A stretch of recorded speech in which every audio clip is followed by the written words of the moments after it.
नहीं। जैसा कि आज का विषय है नई राष्ट्रीय शिक्षा नीति 2020।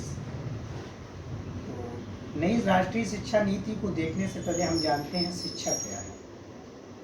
शिक्षा कहीं ना कहीं एक ऐसा सद्गुण है, जैसा कि अरस्तू ने कहा था, education is the virtue. Virtue मतलब सद्गुण। सद्गुण मतलब एक ऐसा गुण जो अभ्यास करते करते आपके क्रियाओं में, आपके व्यवहारों में समा जाए, तो वो होता है सद्गुण। और एजुकेशन को उन्होंने एक सद्गुण बताया था अरस्तू ने। कहीं ना कहीं जो शिक्षा होती है वो हमारे पूरे व्यक्तित्व का विकास करती है, हमारा मानसिक विकास करती है, भावनात्मक रूप से हमें मजबूत बनाती है और सर्वांगीण विकास करती है हमारा। और कहीं ना कहीं शिक्षा से क्या होता है कि जो भी समाज शिक्षित होगा, जो भी समाज शिक्षित होता है वो समाज जागरूक होता है। जो जागरूक होता है वो राजनीतिक, आर्थिक, सांस्कृतिक लगभग सारे आयामों में अपने आप को आगे बढ़ाने का प्रयास करता है। और इससे एक अच्छे नागरिक समाज का विकास होता है, एक अच्छे समाज की स्थापना होती है जहाँ पर भेदभाव नहीं होता है, जहाँ पर हर नागरिक अपने अधिकारों के प्रति जागरूक होता है। तो कहीं ना कहीं एक अच्छे समाज और एक अच्छे नागरिकों की जो नींव पड़ती है वो शिक्षा से पड़ती है। जैसा कि एक बहुत बड़े एक दार्शनिक ने कहा था, जिनका नाम पाउली ब्रायन था, उन्होंने कहा था कि शिक्षा दुनिया को नहीं बदलती है, शिक्षा लोगों को बदलती है और लोग दुनिया को बदलते हैं। तो कहीं ना कहीं शिक्षा वो अस्त्र है जिससे पूरी दुनिया बदली जा सकती है। अब आते हैं, ये शिक्षा हो गई, शिक्षा का महत्व हो गया। अब शिक्षा नीति क्या है? तो कहीं ना कहीं हर सरकार पूरा अपना जो देश का जो ढांचा है, ढांचागत शिक्षा को, शिक्षा का क्या ढांचा रहना चाहिए, वहाँ के बच्चों को, वहाँ के युवाओं को किस तरह से शिक्षा देनी चाहिए, क्या व्यवस्था होनी चाहिए, उसकी एक पूरी की पूरी जो संरचनात्मक और ढांचात्मक व्यवस्था है वो नीति के अनुसार, एक शिक्षा नीति के अनुसार बनाई जाती है। एक नीति बनती है शिक्षा के ऊपर। तो अब भारत की बात की जाए तो भारत में पहली शिक्षा नीति बनी थी 1968 में, फिर उसके बाद बनी 1986 में, फिर मामूली सा सुधार हुआ 1992 में, 1992 में। उसके बाद 34 साल बाद 2020 में नई शिक्षा नीति आई है। अब जानते हैं कि आखिर नई शिक्षा नीति की जरूरत क्यों पड़ी, आखिर ऐसा क्या है कि नई शिक्षा नीति की जरूरत पड़ी। तो कई कारण हैं। जिस तरह से विश्व बदल रहा है और ग्लोबलाइजेशन का जो समय है, और 1991 का जो रिफॉर्म हुआ था, जो इकोनॉमिकल रिफॉर्म हुआ था इंडिया में, तो उससे कहीं ना कहीं जो भारत है वो सीधा का सीधा विश्व से जुड़ गया था। और कंप्यूटराइजेशन का ज़माना, ग्लोबलाइजेशन का ज़माना, डिजिटलाइजेशन का ज़माना, तो कहीं ना कहीं एक बदलते वैश्विक परिदृश्य में जो भारतीय शिक्षा थी वो कहीं ना कहीं परंपरागत और कहीं ना कहीं पिछड़ी हुई शिक्षा व्यवस्था बाकी विश्व के अन्य राष्ट्रों की अपेक्षा थी।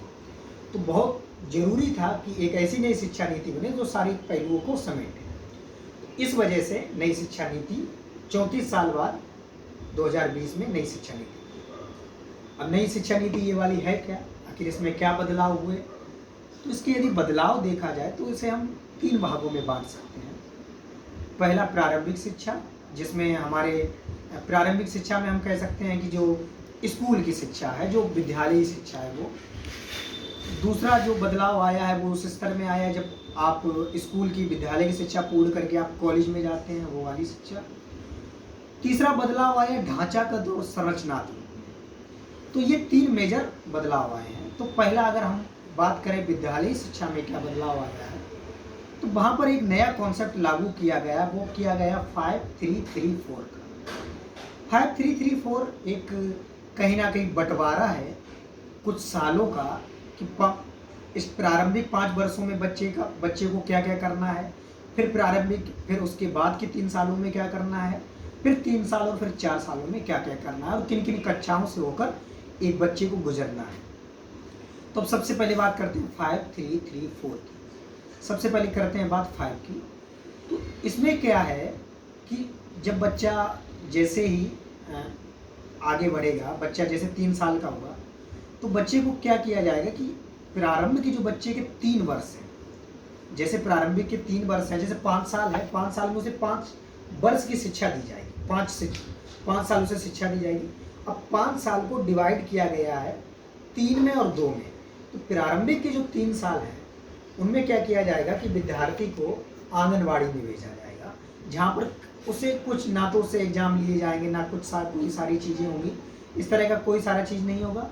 सिर्फ उसकी आदत लगाई जाएगी कि वो स्कूल के साथ अपना सामंजस्य बिठा सके, वहाँ तारतम्य बिठा सके। उसके बाद क्या होगा, उसके बाद वो तारतम्य बिठा सके और वहाँ पर कोई एग्जाम नहीं होना है, ना कुछ होना है। तो फिर उसके बाद क्या होगा आगे चलकर यार, तो कहीं ना कहीं जो 5 वर्ष हैं प्रारंभ के, तो उसमें क्या होगा कि 3 वर्ष तक हम लोगों का तारतम्य या किसी बच्चे का सामंजस्य बिठाया जाएगा कि वो कैसे विद्यालय में जा रहा है, विद्यालय में बैठना सीख रहा है और कहीं ना कहीं अपने घर से बाहर निकल रहा है।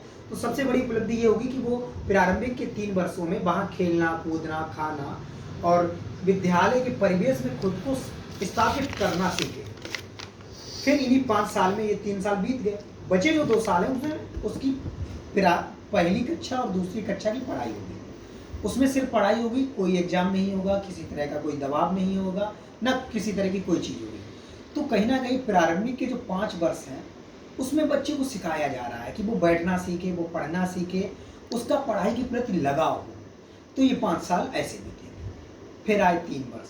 अब बच्चा क्लास कक्षा 2 तक पढ़ चुका है। अब आगे की जो 3, 4 और 5 कक्षा है वो 3 साल की उसे शिक्षा इन 3 कक्षाओं में दी जाएगी। 3 कक्षाओं में 3 साल की शिक्षा दी जाएगी। अब क्या होगा, अब धीरे धीरे उसे शिक्षा से जोड़ा जाएगा। अब उसे खेल तो खिलाया ही जाएगा, लेकिन साथ ही साथ अब उसके एग्जाम भी होंगे। दूसरा क्या होगा कि उसकी जो मातृभाषा है उसके अनुसार उसकी शिक्षा दी जाएगी, उसे शिक्षा दी जाएगी, उसे शिक्षित किया जाएगा। तो 3 साल में क्या होगा, प्रारंभिक के 5 सालों में वो बैठना सीख गया है। अब जो 3 साल है उसमें वो आराम से परीक्षा देगा और अच्छे से अपनी मातृभाषा में सीखेगा। तो कहीं ना कहीं अब उसके अंदर शिक्षा के जो गुण हैं वो आना शुरू हो जाएंगे। तो इस प्रकार उसके 3, 4, 5 की कक्षाएं समाप्त हो जाएंगी। अब 5 तक की कक्षा, 5 तक के उसकी जो पढ़ाई है क्लास की वो खत्म हो चुकी है।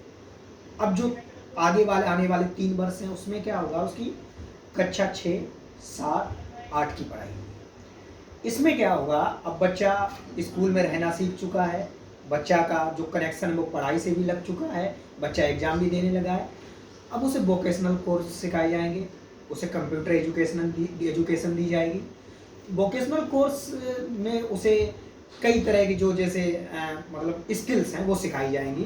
कारपेंटर का काम करना हुआ, बिल्डिंग का काम करना हुआ। तो कहीं ना कहीं हम उसे सिर्फ डिग्री परक शिक्षा नहीं, हम उसे रोजगार परक शिक्षा बनाएंगे और हम लोग उसे इस कदर बनाएंगे, जैसा कि महात्मा गांधी जी कहते हैं कि अच्छी शिक्षा वो है जो आपको रोजगार दे और जो आपको इस काबिल बनाए कि आप रोजगार प्राप्त कर सके। तो कहीं ना कहीं इस उद्देश्य की पूर्ति करने के लिए कहीं ना कहीं 6, 7, 8 क्लास जो है उसमें हम लोगों को रोजगार और स्किल सिखाई जाएगी, वो सारी चीज़ें होंगी और साथ ही साथ पढ़ाई हमारी चलती रहेगी। तो कक्षा 8 तक हमारी ये पढ़ाई हो गई। अब उसके बाद एक स्टेज आएगा जिसमें 4 वर्ष होंगे, जो 8 तक पढ़ाई होगी। अब आगे आने वाले जो 4 वर्ष होंगे उसमें हमारे 9, 10, 11, 12 जो बोर्ड क्लास होते हैं वो होगा। अब इसमें जो मेजर बदलाव किया गया है वो ये किया गया है कि अब इसमें किया ये गया है कि पहले क्या होता था कि हम लोगों के स्ट्रीम बटे होते थे कि अगर कोई विद्यार्थी साइंस ले रहा है तो सिर्फ साइंस लेगा, कोई विद्यार्थी आर्ट्स या कॉमर्स ले रहा है तो सिर्फ वही लेगा, वो किसी अन्य विषय में अगर उसका इंटरेस्ट है भी तो भी वो नहीं पढ़ सकता है। अब क्या किया गया है कि पूरी स्वतंत्रता दी गई है कि वो जिसे चाहेगा, जिस विषय को चाहेगा उस विषय को पढ़ेगा। तो अब क्या हुआ है कि शिक्षा व्यवस्था को थोड़ा लोचशील बनाया गया है, जैसा जिसका इंटरेस्ट है, जो जिसे अच्छा लग रहा है उसे वो पढ़ेगा। तो कहीं ना कहीं अब कई द्वार खुले हैं और कहीं ना कहीं मल्टी डिसिप्लिनरी अप्रोच और वो सारी चीज़ें आएंगी और एक कहीं ना कहीं मल्टी डायमेंशनल डेवलपमेंट होगा। तो इस तरह से उसके 4 वर्ष वो बीतेंगे। इसमें क्या एक चीज़ और खास की गई कि अब इसमें वो फॉरेन लैंग्वेज भी सीख सकता है और भी इस तरह के कई सारे सुधार किए गए। तो ये विद्यालय शिक्षा में आमूलचूल परिवर्तन किया गया है, जिसमें कहीं ना कहीं प्रारंभ के वर्षों में उसे तारतम्य स्थापित करना कि वो स्कूल में बैठ सके, फिर मातृभाषा में शिक्षा देना, वोकेशनल कोर्स शुरू करना और उसके बाद उसे फॉरेन लैंग्वेज और किसी भी स्ट्रीम की कोई भी बाध्यता ना होना, इस तरह के मेजर बदलाव किए गए हैं। तो ये विद्यालय शिक्षा हो गई, ये विद्यालय शिक्षा में ये बदलाव हुए। अब आते हैं ग्रेजुएशन में। अभी तक क्या होता था कि हम 3 साल की ग्रेजुएशन करते थे, किसी भी BA करते थे, BSc करते थे, इस तरह का चीज़ें करते थे। अब यहाँ पर भी किसी तरह का स्ट्रीम का या किसी तरह की कोई उस तरह की चीज़ की बाध्यता रही नहीं है। अब क्या है, दूसरा क्या है, एक चीज़ दो बदलाव जो सबसे बड़े किए हैं वो एक किया गया है क्रेडिट सिस्टम किया गया है, जिसके अनुसार क्या किया गया है, पहले क्या होता था किसी बच्चे ने 1 साल अपनी ग्रेजुएशन की है, लेकिन उसके बाद क्या हुआ कि बाई चांस उसकी किसी भी वजह से छूट गई उसकी पढ़ाई या कुछ भी कोई दिक्कत हुई है, तो होता क्या था उसे काउंट नहीं किया जाता था।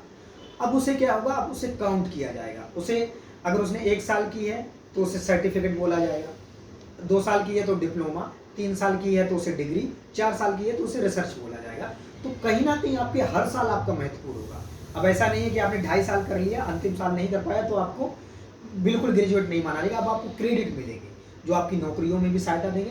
तो इससे काफ़ी फ़ायदा मिलेगा। इससे कहीं ना कहीं जो गरीब लोग तबके के लोग हैं, महिलाएं हैं, तो उन लोगों को फ़ायदा मिलेगा। वो लोग अपनी शिक्षा आराम से जारी रख सकते हैं। दूसरा क्या होता था कि अभी तक अगर हम लोगों ने बीच में शिक्षा छोड़ दी है, पहले क्या होता था कि हम लोगों ने बीच में शिक्षा छोड़ दी तो छूट गई, हम लोग उसे आगे नहीं कंटिन्यू कर पाते थे।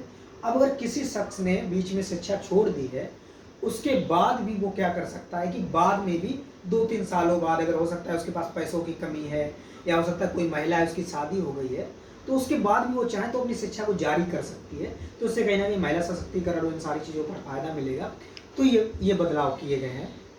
तो मेजर कहीं ना कहीं देखा जाए तो पीएचडी और एमफिल और इन सारी चीज़ों में उतना ज़्यादा कोई मेजर बदलाव नहीं किया गया है। कहीं ना कहीं जो सबसे बड़े बदलाव हैं वो क्रेडिट सिस्टम और शिक्षा को बाद में जारी रखना, वो तो इस तरह की चीज़ें की गई हैं। और तो कहीं ना कहीं विद्यालय के बाद की शिक्षा में ज़्यादा बहुत बड़ा परिवर्तन नहीं हुआ है, यही सारी चीज़ें हुई हैं। उसके बाद जो बदलाव हुआ है ढांचागत और संरचनात्मक में, तो एमएचआरडी है उसे शिक्षा मंत्रालय का नाम दिया गया है। साथ ही साथ कई नियामक बनाए गए हैं कि एक नियामक है वो सिर्फ और सिर्फ सिलेबस देखेगा, एक परीक्षा कंडक्ट करेगा। तो इस तरह के कई नियामक बनाए गए हैं। कहीं ना कहीं विकेंद्रीकृत किया गया है कई सारी चीज़ों को। दूसरा क्या किया गया कि अच्छी शिक्षा देने के लिए टीचर के लिए एक प्लान बनाने की बात कही गई है कि टीचर के लिए जो एक स्टैंडर्ड होना चाहिए कि टीचर किस तरह से होने चाहिए, कैसे पढ़ाए जाने चाहिए, मतलब टीचरों की नियुक्ति कैसी होनी चाहिए, टीचरों के अंदर क्या गुण अपेक्षित होने चाहिए। इस तरह से टीचरों की नेशनल लेवल पर बड़े पैमाने पर भर्ती होगी। तो इस तरह की बात इस नीति में कही गई है। तो इस तरह के बदलाव हैं। दूसरा क्या गया जो सबसे बड़ा बदलाव इसमें माना जा रहा है वो ये है कि इसमें 6% जो अपनी जीडीपी है उसका जो 6% भाग है उसे शिक्षा में खर्च करने की बात कही गई है। हालांकि 1966 में ही कोठारी आयोग ने इस चीज़ का अनुशंसा की थी कि ऐसा ऐसा होना चाहिए, लेकिन अभी तक नहीं हुआ दुर्भाग्य से। लेकिन अचानक से हमने दोगुनी जो जीडीपी है उसे बढ़ाया है, तो कहीं ना कहीं शिक्षा की गुणवत्ता में दोगुना सुधार हमें देखने को मिलेगा।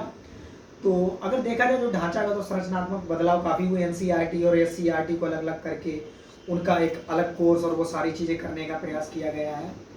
तो कहीं ना कहीं संरचनात्मक और ढांचात्मक परिवर्तन भी काफ़ी सारे हुए हैं। तो कहीं ना कहीं देखा जाए ओवरऑल नई शिक्षा नीति में काफ़ी सारे बदलाव हुए, आमूलचूल बदलाव हुए। अब देखते हैं इसके लाभ क्या क्या होंगे। तो सबसे बड़ा लाभ ये होगा कि सबसे पहला तो यही बात है कि 6% जीडीपी का हिस्सा जब खर्च किया जाएगा तो कहीं ना कहीं दोगुनी दर से हम लोगों को शिक्षा, दोगुनी गुणवत्ता शिक्षा में आएगी। तो ये पहला फायदा है। दूसरा फायदा ये है कि इससे महिला सशक्तिकरण, जितने भी गरीब हैं उन लोगों को फायदा मिलेगा। अभी तक क्या होता था कि ज़्यादातर जो लोग कॉलेज को ड्रॉप कर देते थे वो मतलब विद्यालय की शिक्षा पूर्ण करने के बाद कॉलेज को ड्रॉप कर देते थे। उसके कारण यही होते थे, महिला की शिक्षा हो जाती थी या गरीब अपनी शिक्षा पूरी नहीं कर पा रहा था।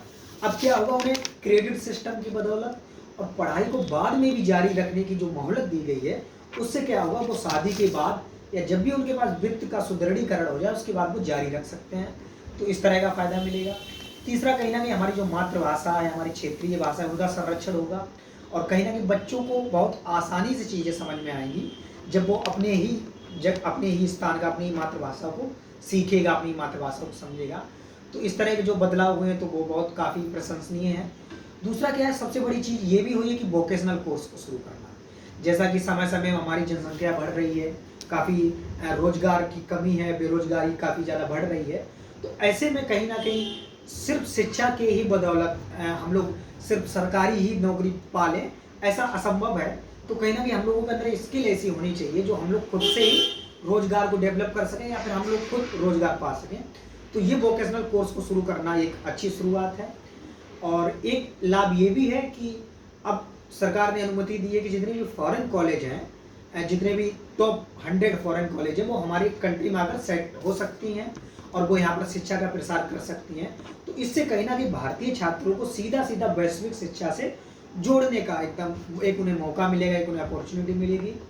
और कहीं ना कहीं जब इस तरह से हम लोग स्किल वाली शिक्षा पाएंगे, हम लोग वैश्विक शिक्षा के साथ जुड़ेंगे, तो कहीं ना कहीं कई सारे बदलाव इस तरह के हुए हैं जो काफ़ी लाभकारी हैं। अब अगर इनकी आलोचना की बात करें या इनकी खामियों की बात करें, तो सबसे पहली चीज़ ये है कि अगर हम बात करते हैं, अगर विद्यालय शिक्षा की बात करते हैं और इसके पहले ही उसमें जाते हैं फाउंडेशन स्टेज में, जिसमें कहा गया है कि आंगनवाड़ी द्वारा बच्चों को देख रेख की जाएगी। तो पहली तो खामी हम इसमें यही देखते हैं कि जब आप आंगनवाड़ी कार्यकर्त्रियों को, आंगनवाड़ी की जो सहायिका है, उन्हें इतनी बड़ी जिम्मेदारी दे रही है कि आप उन्हें पूरा का पूरा बच्चों को संभालना पड़ रहा है, तो आपको ये भी देखना चाहिए आज उनकी आप तनख्वाह कितनी दे रहे हैं। आज जो सहायिका है या आंगनवाड़ी की कार्यकर्त्री है, उनकी तनख्वाह 1500 रुपये से ज़्यादा की नहीं है, लेकिन आप उन्हें एकदम इतनी बड़ी जिम्मेदारी दे रहे हैं, लेकिन आपने बिल्कुल मेंशन नहीं किया कि आप उनकी तनख्वाह बढ़ाएंगे कि नहीं बढ़ाएंगे। तो बड़ी जिम्मेदारी तो आप दे रहे हैं, लेकिन आपने कितना रुपए देंगे, उनकी क्या जिम्मेदारी बढ़ाएंगे, उन्हें कितने रुपए देंगे, इस तरह की कोई बात नहीं कही गई है। दूसरा क्या है कि इन्होंने कई सारे आमूलचूल परिवर्तन की तो बात कही है कि कक्षाओं में ये होगा, वो सारी चीज़ें कही हैं, लेकिन टीचर की नियुक्ति कैसी होगी, क्या सिस्टम होगा, क्या प्लान होगा, पूरे भारत लेवल पर क्या होगा, इसका कोई ठोस प्लान नहीं है। तीसरी बात, 1966 से ही कहा गया था कि 6% जीडीपी को एजुकेशन में खर्च किया जाएगा। इस बात को 1986 में भी दोहराया गया था और बार बार सारी सरकार के द्वारा और जितने भी हमारे एजुकेशन सिस्टम में काम करने वाले लोग, उन्होंने कहा है कि करना ऐसा चाहिए, लेकिन आज तक नहीं हुआ है। तो अचानक 3% से 6% जीडीपी को जो बढ़ाने का वो है, तो कैसे बढ़ाएंगे, आखिर क्या करना है, इस तरह की कोई स्पष्ट व्याख्या अभी तक इन्होंने नहीं की है। चौथी चीज़ इनका ये जो कमी है वो ये है कि कहीं ना कहीं जो अंग्रेजी है, जो पूरी ग्लोबल लैंग्वेज है, उसको बढ़ावा नहीं दिया गया है, उसको बढ़ावा नहीं दिया गया। दूसरा, बच्चों पर कहीं ना कहीं भाषाई दबाव बहुत ज़्यादा डाला गया है। बच्चा बचपन से ही मातृभाषा सीख रहा है, फिर उसके बाद आप उसे फॉरेन लैंग्वेज की भी बात बता रहे हैं कि आप 11th-12th में फॉरेन लैंग्वेज भी सीखेगा। फिर क्या है, उसे मजबूरी में आगे आने के बाद अंग्रेजी भी सीखनी पड़ेगी। फिर आप त्रिभाषीय फार्मूला की भी बात करते हैं, जिसमें उसे किसी अन्य राज्य की भी भाषा सीखनी पड़ेगी। तो जो छोटा विद्यार्थी है, जो 6 से लेकर 12 तक का विद्यार्थी है, उस पर अचानक आप 3-4 भाषाओं का जो दबाव डाल रहे हैं, तो वो कहीं ना कहीं दिक्कत वाली चीज़ है। एक चीज़ और इसमें जो खामी है वो ये है, कहीं ना कहीं हमारा जो फेडरलिज्म सिस्टम है, उसको कहीं ना कहीं घातक, मतलब उसके लिए घातक है। कहीं ना कहीं इसमें क्या किया जा रहा है कि जो सिलेबस क्या होगा, टीचर की नियुक्ति कैसी होगी, इसमें केंद्र सरकार का प्रभुत्व है। राज्य सरकार के बिना कंसल्ट के और बिना किसी चीज़ के केंद्र सरकार ही इन सारी चीज़ों को संभालेगा, तो जो कि हमारे फेडरलिज्म के खिलाफ है। तो इस तरह की कई छोटी छोटी चीज़ें हैं जो काफ़ी दिक्कत वाली हैं। तो हमें लगता है कि आगे का अगर इसमें क्या सुधार किया जाना चाहिए, तो उसके लिए यही है कि अंग्रेजी को थोड़ा बढ़ावा दिया जाना चाहिए। साथ ही जिन ऐसे जो जैसे आंगनवाड़ी कार्यकर्त्री, उन्हें अगर आप ज़्यादा जिम्मेदारी दे रहे हैं, तो उन्हें ज़्यादा तनख्वाह भी दें। और साथ ही साथ टीचर, जो कि हम लोगों को मतलब सारे के सारा जो शिक्षा व्यवस्था की धुरी होते हैं, वो शिक्षक होते हैं। तो शिक्षक की नियुक्ति कैसे होनी चाहिए, शिक्षक के लिए क्या सिस्टम है, उसकी एक सुस्पष्ट व्याख्या करनी चाहिए। और जीडीपी का जो खर्च बताया गया है, उसका वो सिर्फ बातों में ही नहीं, उसका इम्प्लीमेंटेशन हूबहू होना चाहिए। रिसर्च पर बहुत ज़्यादा खर्च होना चाहिए, इंफ्रास्ट्रक्चर को सुधारना चाहिए। हमें लगता है इन सारी चीज़ों को अच्छे से इम्प्लीमेंट करना चाहिए, तभी शिक्षा को अच्छे से इम्प्लीमेंट किया जा सकता है। नई शिक्षा नीति तभी कारगर साबित हो सकती है। जय हिंद, जय भारत।